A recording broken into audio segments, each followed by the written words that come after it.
Makapiwa makore mangani? 5 years. 5 years. Saka 5 years dziri kugumira rini? December unatokwana. December unoyo?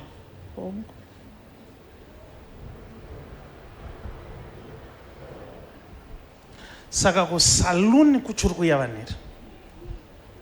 Vachiri kuuya zvavo.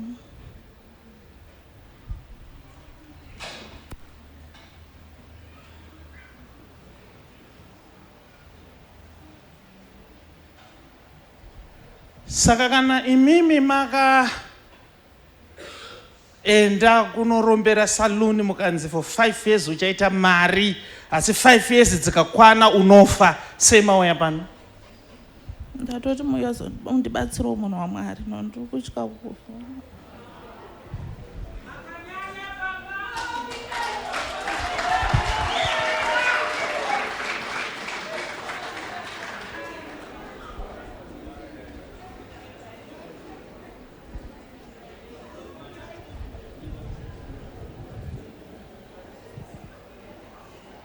Vakaenda vakanoudzwa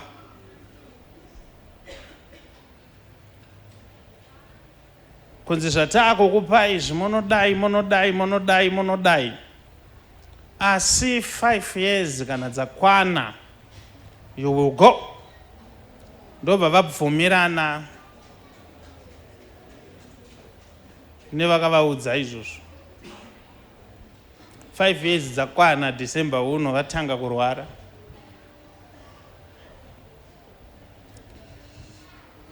Chakangonakira kereke ndeyekuti Mwari asarudze.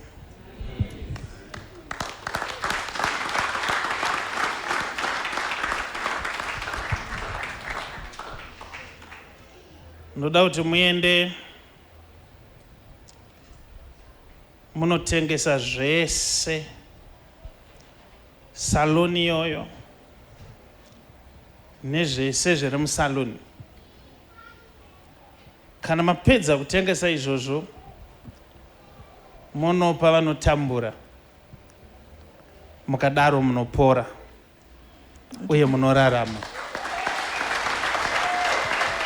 Ndinotenda Prophet. Handikubvumidzei kuti murarame imi muchienjoya mafruits ezvinhu zvakaipa. Ndinotenda Prophet, ndichaita saizvozvo. Chisemudzai maoko. Ngavachengetwe nezita raJesu. Nas in Jesus' wonderful name. Amen. You are free now, mama. Chendai zvenyu munogara pasi.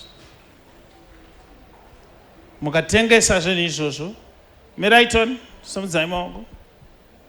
Ndichaita kuti mupore zvanhasi, asi mukazotengesa zvodzoka. Release now. Release now. Simudzai gumbo renyu, 1 reku left. Sai pasi. Simudzai reku right. Sai pasi. All right. Chizvi so muchiteerera nyama dzenyu, because izvozvo pakutoitika healing. Nezita raJesu. Nezita raJesu. Nezita raJesu. Chifambai tori. Fambai tori. Fambai tori.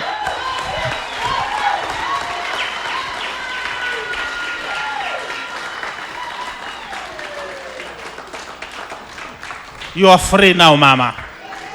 Manyai, mama, you are now free. You are now free.